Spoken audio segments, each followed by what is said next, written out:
যেমন রুশো বলতেছে না, প্রকৃতির রাজ্যে মানুষ মহান ছিল, মানুষ উদার ছিল, মানুষ খারাপ ছিল না, মানুষের মধ্যে কোনো খারাপ স্বভাব নাই। এবং মানুষ কেন মারামারি করবে? অর্থাৎ আমাদের আদিম সমাজে কোনো মারামারি ছিল না, কোনো ঝগড়া বিভেদ কোনো কিছু ছিল না। মানুষ আমাদের পূর্বপুরুষেরা তখন কেন মারামারি করবে? কারণ প্রকৃতির রাজ্যে মানুষ ছিল খুবই কম এবং তার তুলনায় ভূমি ছিল অধিক। মানুষ যেখানেই যাইতো, যেখানেই দাঁড়াইতো, সেই ভূমিটাই তার, সে সেটার মালিক। সুতরাং আমাদের সমস্যা যেহেতু সম্পদ নিয়ে হয়, সুতরাং প্রকৃতির রাজ্যে সম্পদ ছিল অফুরন্ত, সে তুলনায় মানুষ ছিল খুবই কম। এর জন্য রুশো মনে করতেছেন যে না, প্রকৃতির রাজ্যে কোনো সমস্যা ছিল না, যখন রাষ্ট্র তৈরি হয় নাই, রাজনৈতিক সমাজ তৈরি হয় নাই সেই প্রকৃতির রাজ্যে সেই সময়কাল। কিন্তু না, রুশো জন লক যে কথা বলতেছেন, হবস কিন্তু সে কথা বলতেছেন না। হবস ভিন্নভাবে বলতেছেন। হবস বলতেছেন না, মানুষ প্রকৃত অর্থে খারাপ, মানুষ স্বার্থপর, মানুষ লোভী এবং মানুষ অত্যন্ত কলহপ্রবণ, এবং এর জন্য মানুষ অশান্তিতে পরিপূর্ণ ছিল। মানুষ সবসময় যুদ্ধ বিগ্রহতে পরিপূর্ণ ছিল, যেহেতু সার্বভৌমত্বের কোনো ধারণা ছিল না। প্রত্যেক মানুষ স্বাধীন ছিল, প্রত্যেক মানুষ সমান ছিল। সুতরাং সবল সবসময় দুর্বলের উপর আক্রমণ করত, এবং এভাবে করতে থাকলে মানুষ মারা যেত, তখনই সব মানুষ মারা যেত। এবং এইটা যখন তারা বুঝতে পারে, তখন তারা সকলে মিলে একটা চুক্তি করে, এবং এটার নামই, যেটা আমি আগেই বললাম, সামাজিক চুক্তি বা সোশ্যাল কন্ট্রাক্ট। প্রকৃতির রাজ্য হচ্ছে যখন পৃথিবীতে কোনো রাষ্ট্র সৃষ্টি হয়নি, পৃথিবীতে রাজনৈতিক সমাজ সৃষ্টি হয়নি, মানুষের মধ্যে কোনো ধ্যান জ্ঞান ধারণার সৃষ্টি হয়নি, রাষ্ট্রের ন্যায় নীতি অন্যায় বিচার এগুলোর কোনো জ্ঞান মানুষের মধ্যে নাই, সেই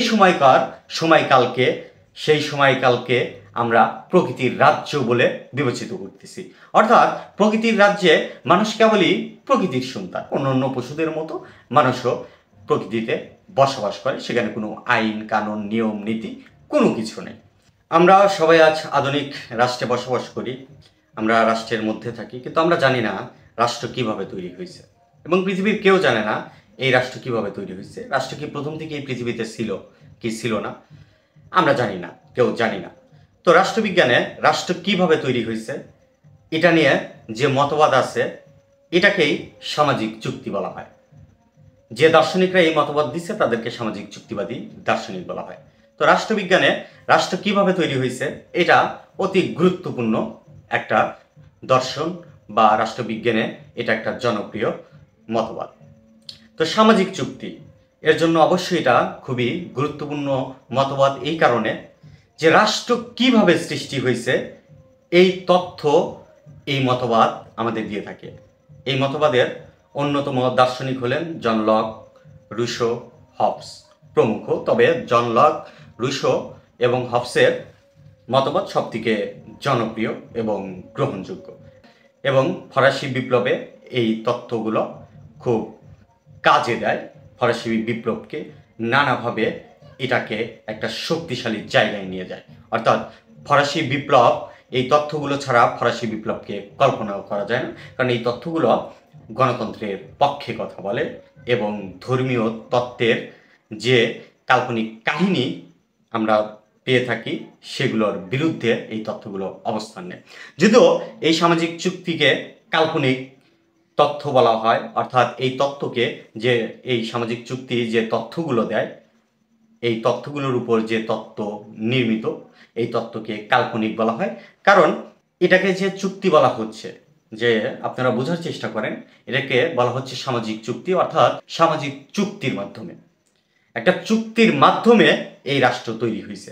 কিভাবে কখন সামাজিক চুক্তিটা হইল সেটা পরে যাচ্ছি, আগে রাষ্ট্রটা তৈরি হইল কিভাবে, একটা চুক্তির মাধ্যমে। কিন্তু মজার ব্যাপার হলো এই চুক্তির কোনো নথিপত্র বা দলিল বা কোনো প্রমাণ নেই।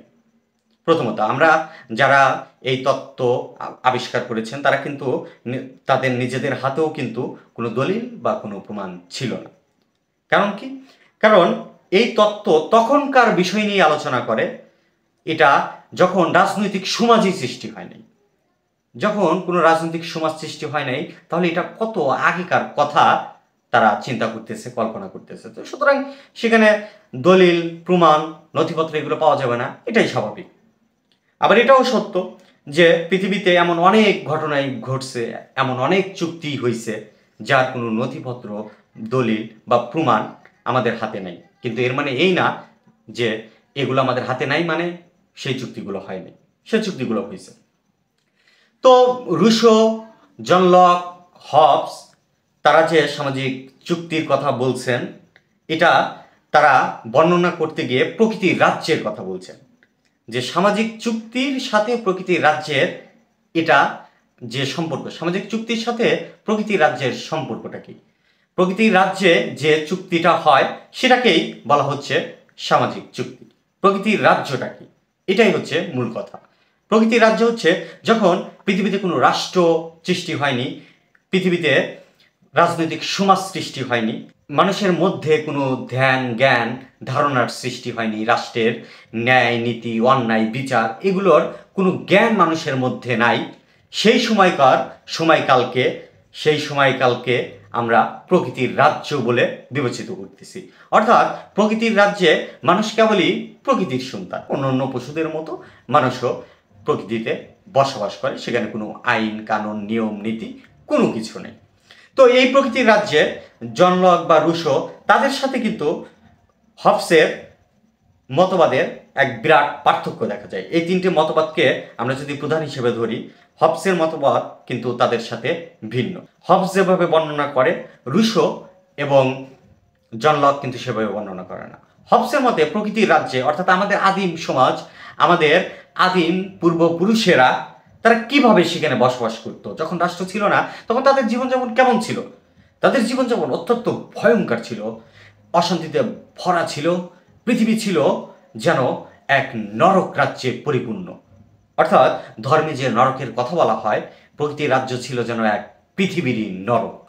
কারণ মানুষের মধ্যে কোনো আইন ছিল না, ন্যায়, নীতি, অন্যায়, এবং যেহেতু আইন নাই, এগুলোর ভয় নাই মানুষের মধ্যে, তখন মানুষ প্রকৃত অর্থে স্বাধীন এবং সমান ছিল।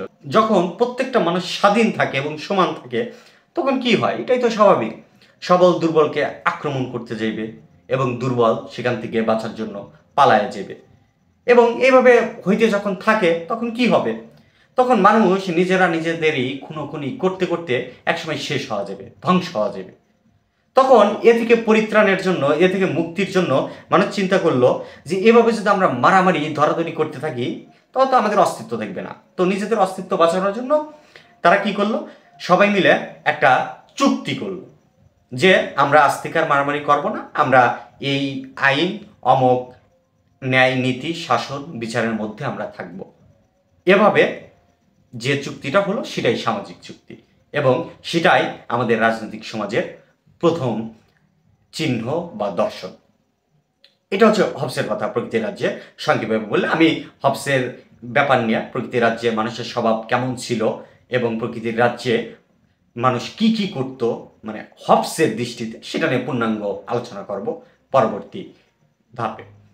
কিন্তু অন্যদিকে আবার রুশো, জন লক তাদের মত আবার অন্যরকম। যেমন রুশো বলতেছে না, প্রকৃতির রাজ্যে মানুষ মহান ছিল, মানুষ উদার ছিল, মানুষ খারাপ ছিল না, মানুষের মধ্যে কোনো খারাপ স্বভাব নাই, এবং মানুষ কেন মারামারি করবে।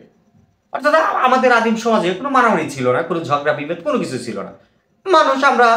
আমাদের পূর্বপুরুষেরা তখন কেন মারামারি করবে, কারণ প্রকৃতির রাজ্যে মানুষ ছিল খুবই কম এবং তার তুলনায় ভূমি ছিল অধিক।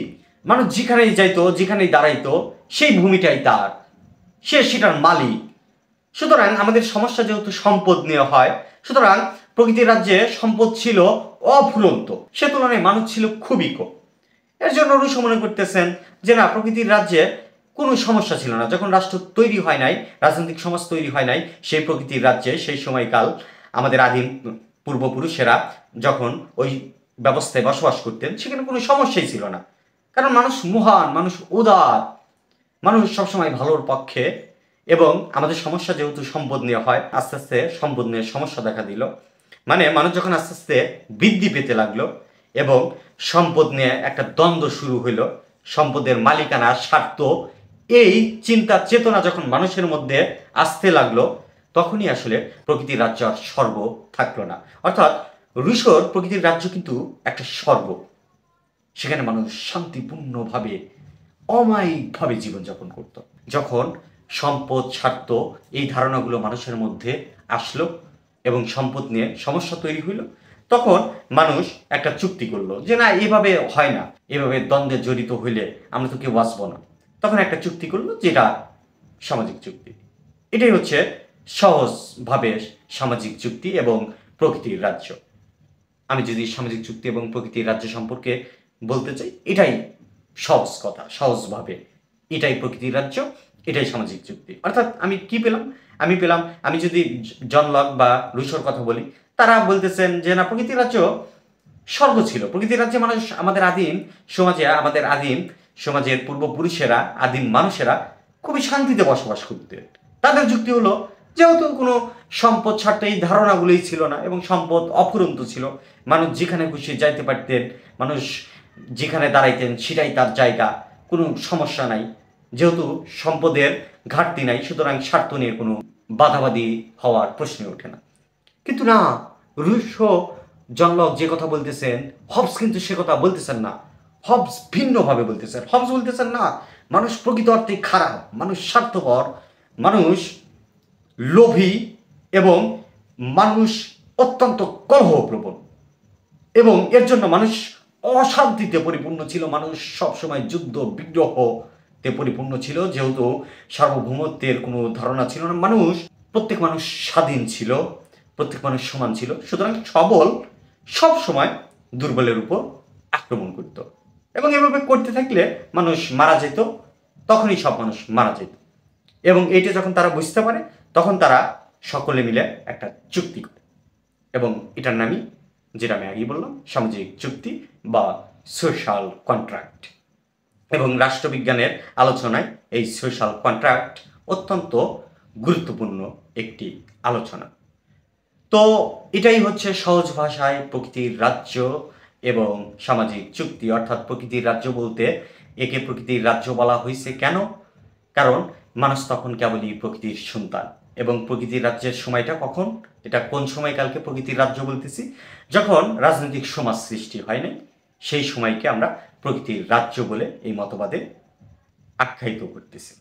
তো এই মতবাদের আবার সমালোচনা আছে। অনেকে মনে করেন যে যেহেতু এর কোনো দলিল নাই, নথিপত্র নাই, সুতরাং এটা নিছক এক কল্পনা ছাড়ার কিছুই না, বাজে কথা, কোনো প্রমাণ নেই। যদিও যুক্তিবাদীরা এর বিপরীতে যুক্তি দেন যে পৃথিবীতে এমন অনেক ঘটনাই ঘটছে, অনেক চুক্তিই হয়েছে যার কোনো দলিল নাই, নথিপত্রও নাই। এর মানে এই না যে এরকম ঘটনা ঘটে নাই। আবার সমালোচনা করেন যে ধরলাম কখনো হয়তো কোনো জায়গায় এরকম চুক্তি হয়েছিল, কিন্তু এর মানে এই না যে এই চুক্তি পরবর্তীতে বলবৎ থাকবে, সবাই সেটা মেনে নেবে, সবাই সেটা মেনে নেয় নাই। তো সুতরাং এটা একটা কল্পনা। বরং আমাদের রাষ্ট্র হয়েছে পরিবারের সৃষ্টির মাধ্যমে। মানুষ পরিবার সৃষ্টির মাধ্যমেই সমাজ রাষ্ট্র তৈরির চিন্তা পেয়েছেন। সমাজ হচ্ছে পরিবারের একক, রাষ্ট্রের একক। এভাবেই পৃথিবীতে রাষ্ট্র এসেছে। এটা হচ্ছে যুক্তিবাদী দার্শনিকদের বিপরীতে গিয়ে যারা সমালোচনা করে, তারা এগুলো মনে করেন বা অনেকে এ বিষয়ে যুক্তি দিয়ে থাকেন। তো কোনটা সঠিক, কোনটা ভুল, এবং আমরা যখন সামাজিক চুক্তিতে রুশো, জন লক এবং হবসের দৃষ্টিকোণ পূর্ণাঙ্গভাবে ব্যাখ্যা করার চেষ্টা করব, তখন আমরা আরও সুস্পষ্টভাবে বুঝতে পারব সামাজিক চুক্তিটা কতটা সঠিক কি ভুল, কতটা যৌক্তিক কি অযৌক্তিক। আমরা পরবর্তী ভিডিওতে সেটা আমরা দেখব। আজকের মতো এতটুকুই। সকলকে ধন্যবাদ।